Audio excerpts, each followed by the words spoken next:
कक्षा 10 विषय सामाजिक विज्ञान इतिहास अध्याय 3 भूमंडलीकृत विश्व का बनना। कहानी के रूप में कक्षा में कबीर सर आए और बोर्ड पर लिख दिया भूमंडलीकृत विश्व का बनना। कबीर सर, बच्चों आज हम जानेंगे कि दुनिया कैसे धीरे धीरे एक दूसरे से जुड़कर वैश्विक ग्लोबल दुनिया बनी। राजू सर, भूमंडलीकरण ग्लोबलाइजेशन का मतलब क्या है? कबीर सर, बहुत अच्छा प्रश्न। भूमंडलीकरण का मतलब है जब दुनिया के अलग अलग हिस्से आपस में व्यापार, ट्रेड, संस्कृति, कल्चर और विचारों आइडियाज से जुड़ जाते हैं। एक पूर्व आधुनिक विश्व, pre modern world. Raju sir, पहले के समय में लोग कैसे जुड़े थे? कबीर सर, पुराने समय में रेशम मार्ग, सिल्क रूट बहुत प्रसिद्ध था। ये मार्ग एशिया, यूरोप और अफ्रीका को जोड़ता था। रेशम, मसाले, सोना, चांदी जैसी चीजें इस रास्ते से जाती थीं। सिर्फ सामान ही नहीं, धर्म, संस्कृति और कला भी एक जगह से दूसरी जगह फैली। 2. 19वीं शताब्दी 1800-1914। राजू सर, 19वीं शताब्दी में क्या हुआ? कबीर सर, इस समय कई बड़ी घटनाएं हुई। औद्योगिक क्रांति, इंडस्ट्रियल रेवोल्यूशन ने मशीनों और फैक्ट्रियों को जन्म दिया। यूरोप और अमेरिका में उत्पादन, प्रोडक्शन बहुत बढ़ा। देशों के बीच अंतर्राष्ट्रीय व्यापार, इंटरनेशनल ट्रेड तेजी से बढ़ा। लेकिन इसके साथ ही उपनिवेशवाद, कॉलोनियलिज्म भी बढ़ा।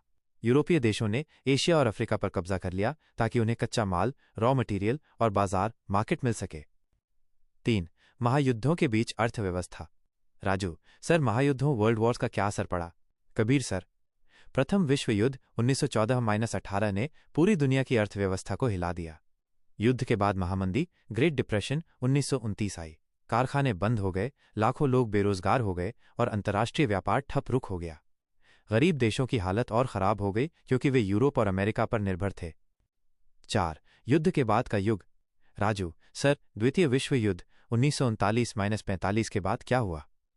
कबीर सर, युद्ध के बाद दुनिया को फिर से बसाना पड़ा। अमेरिका सबसे बड़ी शक्ति बनकर उभरा। विश्व बैंक, वर्ल्ड बैंक और अंतर्राष्ट्रीय मुद्रा कोष IMF जैसे संगठन बनाए गए ताकि दुनिया की अर्थव्यवस्था को संभाला जा सके। धीरे धीरे व्यापार के नए नियम बने और दुनिया फिर से जुड़ने लगी, यानी भूमंडलीकरण, ग्लोबलाइजेशन का आधुनिक रूप सामने आया। याद रखने योग्य बिंदु, समरी पॉइंट्स। 1. रेशम मार्ग एशिया, यूरोप, अफ्रीका को जोड़ता था। 2. पूर्व आधुनिक विश्व, सामान, संस्कृति, धर्म का आदान प्रदान।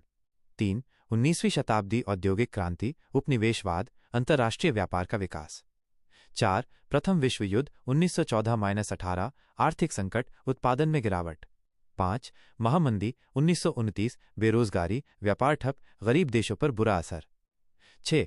द्वितीय विश्व युद्ध 1939-45, अमेरिका का उदय, विश्व बैंक और IMF की स्थापना। 7. वैश्वीकरण, दुनिया का आपसी जुड़ाव, व्यापार और संस्कृति का फैलाव। राजू सर, अब समझ आया कि कैसे रेशम मार्ग से शुरू होकर आज की दुनिया तक वैश्वीकरण की यात्रा हुई। कबीर सर, बिल्कुल सही राजू, यही इस अध्याय का मूल है।